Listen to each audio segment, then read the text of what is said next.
네, 안녕하세요. 김용훈 노무사입니다. 여러분이 알고 있는 것처럼 쟁행위를 할 때는 조합원 과반수가 찬성 결정을 내야 됩니다. 그런데 이 찬반 투표를 거치지 않고서 쟁행위를 하게 되면 그 쟁행위는 정당한 것인지 정당하지 않은 것인지, 자, 여기에 대해서 대법원의 입장을 바꾼 전화외체 판결이 바로 이 사건입니다. 한번 이 사건 내용을 소개해 드리겠습니다. 내용은 단순하기 때문에 법리 중심으로 여러분들이 학습을 하시기 바랍니다.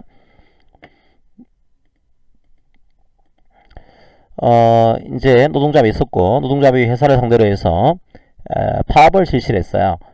그런데 조합은 대다수가 참석을 했습니다. 찬반 투표는 실시를 하지 않은 거예요, 이게요. 이게 이제 뭐 여러 가지 뭐 시간적인 여유라든지 여러 가지가 있었겠죠.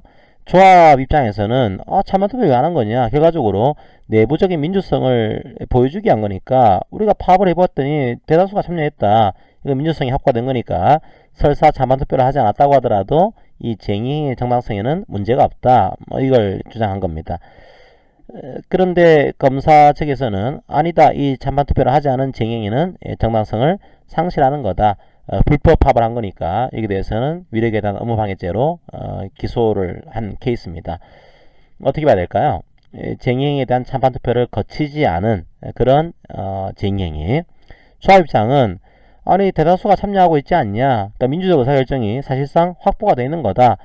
찬반 투표를 거치지 않았다고 하더라도 이게 문제가 없는 쟁행위로 봐야 되는 거 아니냐. 이런 시각이었어요.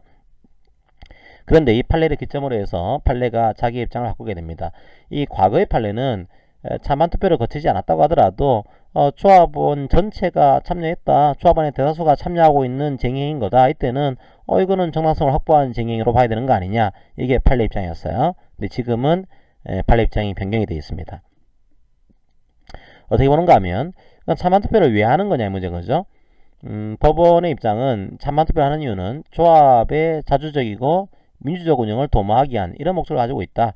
그러니까 조합이 자율적으로 자주적으로 찬반 투표를 하고 또 조합위원장이 마음대로 가는 게 아니고 조합의 의사를 물어가지고 이 찬반 쟁행위로 들어가는 이 운영을 도모하기 위한 것이 바로 찬반 투표인 겁니다. 이 내용이고요. 두 번째로는 이 쟁의가 정당하게 되면은 뭐 여러 가지 이제 면책이 되는 거지만 쟁의가 정당성을 상실하게 되면 굉장한 불이익이 있죠. 민사적으로, 형사적으로, 그다음에 징계 책임도 묻을 수가 있고, 자, 여기에 대해서 불이익을 당하지 않도록 그 개시에 관해서 조합 의사의 결정에 보다 신중을 기하기 위해서 마련된 그런 조항이다.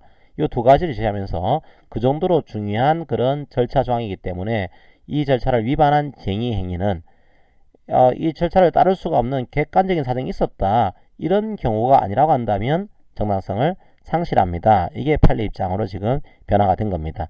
이전까지는 그런 판례가 아니었거든요. 이전까지는 과반수가 찬성하지 않았다고 하더라도 조합원의 민주적 의사결정이 사실상 확보된 경우에는 뭐 쟁의인 정당성을 상실하지 않는다. 그런 취지의 판례가 있었어요. 근데 이 판례를 기점으로 해서 자 그런 취지의 판례는 변경이 돼 있고 지금은 이걸 따를 수 없는 객관적인 사정이 인정되지 않는다라고 한다면 이 쟁행위는 정당성을 상실하는 것으로 보고 있습니다. 일종의 조합 내부의 민주적인 의사결정이 대외적인 어떤 정당성의 문제로 이제 승격이 된 것으로 파악을 할 수도 있겠죠. 자, 오늘은 쟁행위 정당성에 대해서 절차를 거치지 않은 찬반 투표에 대한 절차를 거치지 않은 쟁행위는 정당성을 상실한다라고 하는 판례 내용을 살펴봤습니다. 자, 오늘 판례 강의는 이것으로 마무리하겠습니다. 감사합니다.